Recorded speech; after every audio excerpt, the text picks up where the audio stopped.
देखिए कल वाले वीडियो में हमने कवक के दोनों भागों को पढ़ लिया था, 2 भाग आपका बचा हुआ था, एक बेसिडियोमाइसिटीज और दूसरा बचा हुआ था ड्यूटेरोमाइसिटीज। ठीक है, तो हम उसको देखते हैं। हम बात करते हैं पहले बेसिडियोमाइसिटीज की। देखिए मैंने आपको इसके पहले भी बताया हुआ था कि किसी भी चीज़ के बारे में, किसी भी जीव के बारे में अगर आपको पढ़ना है तो 3-4 चीज़ें उन्हें आपकी याद होनी चाहिए कि वो पोषण, पहले चीज़ वो आवास, वो रहते कहाँ हैं, वो पोषण कैसे करते हैं और वो जनन कैसे करते हैं, उनका एग्जाम्पल, ये सबसे मोस्ट इंपॉर्टेंट चीज़ें होती है। ठीक है, देखो तो हम बात करते हैं बेसिडियोमाइसिटीज की। हालांकि ये कवक का ही एक प्रकार है। कल हमने पढ़ा था फैबडी, है ना, फाइकोमाइसिटीज और दूसरा था एस्कोमाइसिटीज, 2 हम पढ़े थे। हमारा बेसिडियोमाइसिटीज और ड्यूटेरोमाइसिटीज बचा हुआ था जिसको हम आज कवर कर लेंगे। ठीक है, देखिए अब बात हम करते हैं बेसिडियोमाइसिटीज क्या होता है। तो बेसिडियोमाइसिटीज पाए कहाँ जाते हैं, ये कहाँ पाए जाते हैं, मिट्टी में, वृक्ष के ठूठों, ठूठों समझ रहे हो ना, जहाँ से वृक्ष की डाल कट जाती है वहाँ नहीं, खोंगनंग, आपने पढ़ा होगा बचपन में, खोंगनंग वगैरह के नाम से जाना जाता है ना, वो क्या होते हैं, ठूठे, वहाँ पर ये लग जाते हैं। अरे भाई जहाँ से डाल कट जाती है, चलो तुमको उदाहरण के तौर पे समझा रहा हूँ।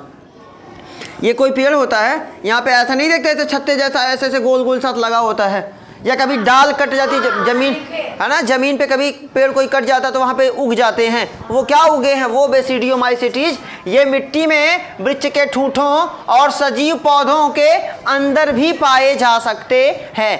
कहने का मतलब है ये ऐसे कवक हैं जो नम मिट्टी में, ठीक है, पेड़ पौधों के ठूठों और कभी कभी सजीव पौधों, ये याद रखेंगे कि सजीव पौधों, याद रखेंगे सजीव पादप के अंदर भी पाए जा सकते हैं। ठीक है, और सबसे जरूरी ये वाला पॉइंट कि इनका कवक, ये कवक कैसे होते हैं, शाखित तो होते हैं और क्या होते हैं, पटीय होते हैं। पटीय, देखिए याद रखेंगे, कल से हम इस बात की, हम बार बार इस वर्ड का जिक्र कर रहे हैं कि पटीय और अपटीय। पटीय का मतलब जिसका शरीर कई खंडों में क्या हो बाबू, डिवाइड हो, ऐसा जीव जिसका शरीर कई भागों में बटा हुआ हो उसे क्या कहते हैं, उसे पटीय कहते हैं। और जिसका शरीर भागों में नहीं डिवाइड हो, खंड खंड में ना बटा हुआ हो, उसे क्या बोलते हैं, अपटीय। तो हम बात कर रहे हैं बेसिडियोमाइसिटीज का, तो ये इसका जाल शाखित होता है, मतलब जगह जगह से शाखाओं के रूप में ये बटे हुए होते हैं, मतलब थोड़ा सा यहाँ, फिर थोड़ा सा यहाँ, थोड़ा सा यहाँ, ऐसे कर करके। ठीक है, इसके पहले कल हमने पढ़ा था अशाखित, तो अशाखित का मतलब जो सीधा हो और खंड में बटा हुआ ना हो, धागे जैसी संरचना होगा ना, पूरी सीधे कहीं कटा हुआ नहीं। लेकिन बेसिडियोमाइसिटीज कैसा होता है, शाखित होता है और पटीय होता है। पटीय का मतलब क्या होता है, अलग है, प्राकृतिक इन लोगों को है भाई, है कि नहीं, क्या होता है पटीय। पटीय का मतलब क्या होता है कि जिनका शरीर क्या होता है, खंडों में बटा हुआ होता है। ठीक है, बेसिडियोमाइसिटीज के बारे में इसके एग्जाम्पल को समझ लेते हैं, मशरूम और पफवाल। आप अपनी ज़िंदगी में इनका इस्तेमाल करते हैं, कैसे करते हैं वो समझते हैं।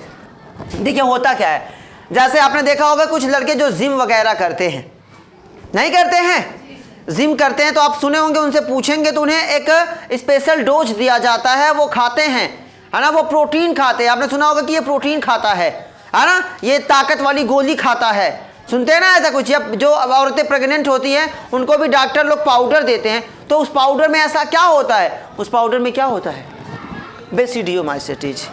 इसी कवक को क्या किया जाता है, पाउडर बना के बेचा जाता है।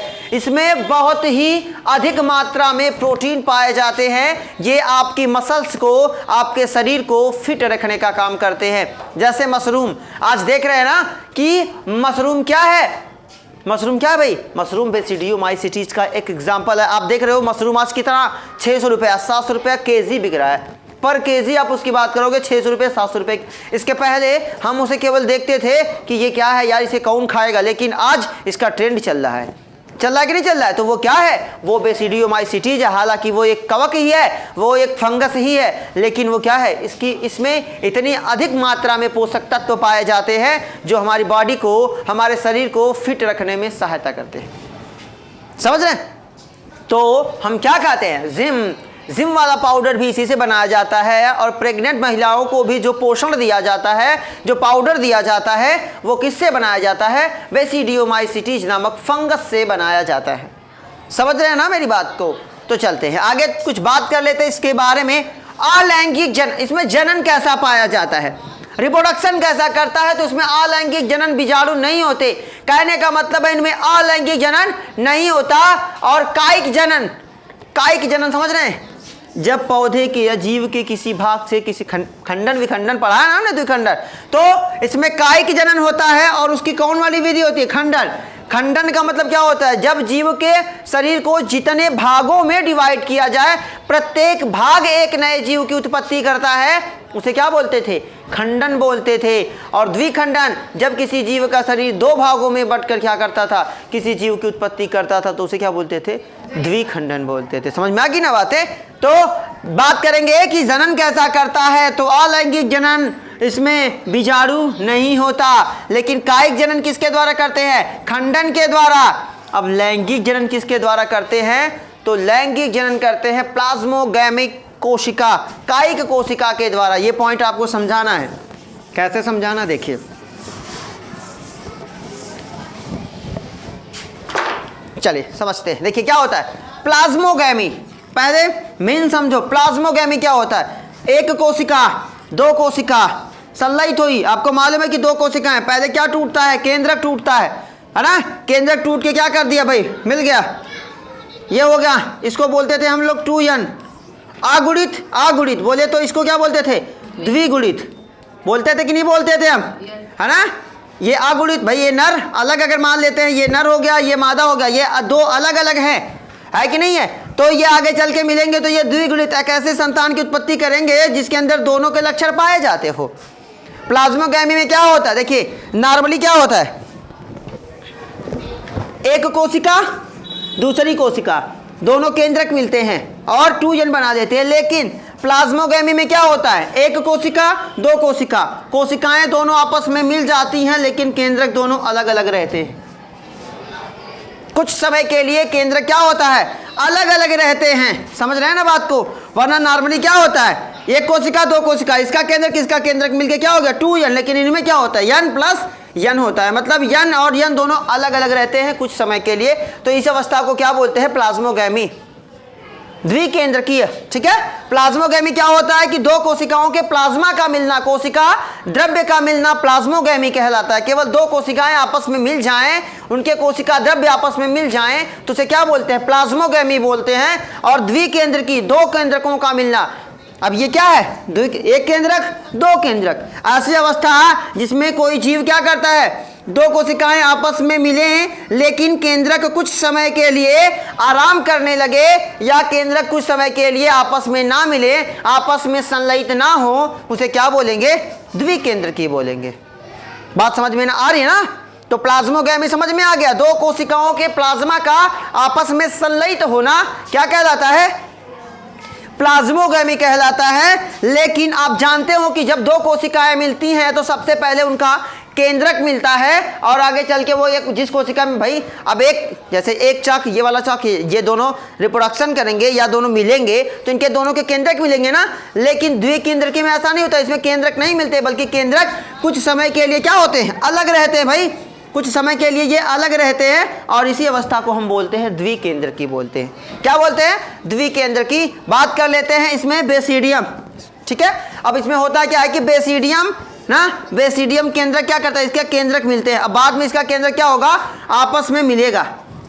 ठीक है। बेसिडियम में क्या होगा, केंद्रक संलयन, केंद्रक आपस में मिलेगा और अर्धसूत्री विभाजन के द्वारा चार कोशिकाओं का क्या करेगा, निर्माण करेगा। समझ रहे हैं। इसमें बेसिडियम क्या करेगा, इसका केंद्रक संलयित होगा और फिर क्या करेगा, अर्धसूत्री विभाजन के द्वारा चार कोशिकाओं का क्या करता है, निर्माण करता है। इसके एग्जाम्पल की बात हम कर लें तो एगैरिस, मशरूम, पक्सीनिया और किट। मशरूम आप जानते हो, ठीक है। एगैरिस आप नहीं देखे, पक्सीनिया हमने नहीं देखा, किट हमने देखा हुआ है। ठीक है। तो देखिए एगैरिस, इसका एग्जाम्पल याद रखेंगे। मशरूम के बारे में तो आप जानते हो, याद रखेंगे किस में आता है, बेसिडियोमाइसिटीज में आता है। कहाँ इस्तेमाल किया जाता है, प्रेग्नेंट औरतों को भी दिया जाता है, जिन्हें पोषण की कमी होती है उन्हें भी दिया जाता है, और जिम वगैरह में भी इसका इस्तेमाल किया जाता है। तो वो किस कवक के किस संघ में आता है, किस जगत में आता है ना, किस भाग में आता है, तो बेसिडियोमाइसिटीज में आता है। आगे हम बात करते हैं एग्जाम्पल के बारे में। तो एगैरिस, मशरूम, पक्सीनिया और किट। हम बात कर लेते हैं थोड़ा सा अलग तरीके से जनन का, क्योंकि ये सबसे ज़रूरी चीज़ें हैं इसमें।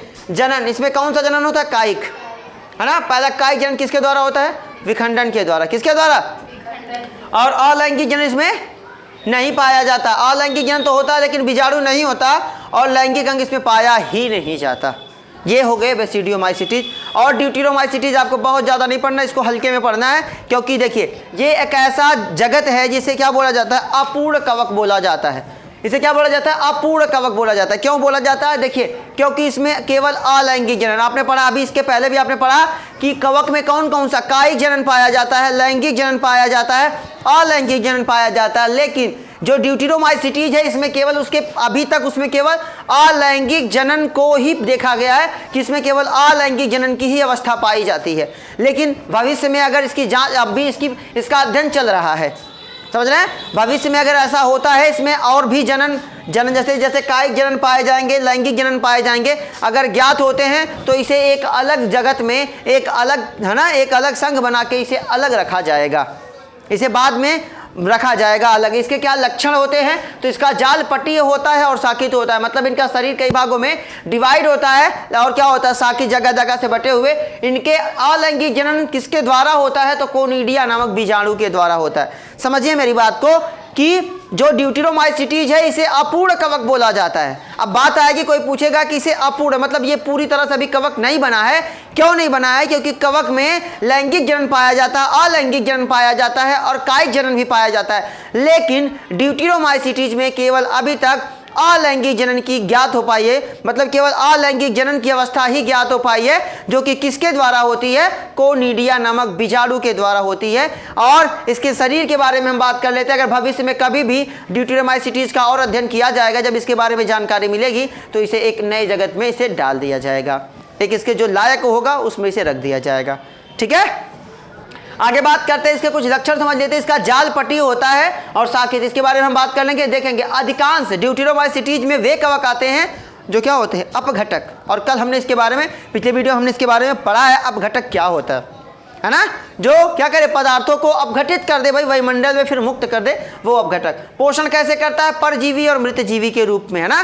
परजीवी अथवा मृतजीवी मतलब या तो ये मरे हुए पदार्थों का, अकार्बनिक पदार्थों से भोजन प्राप्त करेगा, और या तो किसी जीव के ऊपर क्या रहेगा? निर्भर रहेगा। इसका एग्जाम्पल याद रख लीजिएगा, अल्टरनेरिया और ट्राइकोडर्मा। ठीक है, समझ में आ गया? बस इतना ही है। और इसके बाद हम वायरस के बारे में पढ़ेंगे, प्रोशंक के बारे में पढ़ेंगे, वायराइड के बारे में पढ़ेंगे और बैक्टीरियोफेज के बारे में पढ़ेंगे, जो कि बहुत इंपॉर्टेंट है। ठीक है, इसको नोट कीजिए। Best of luck.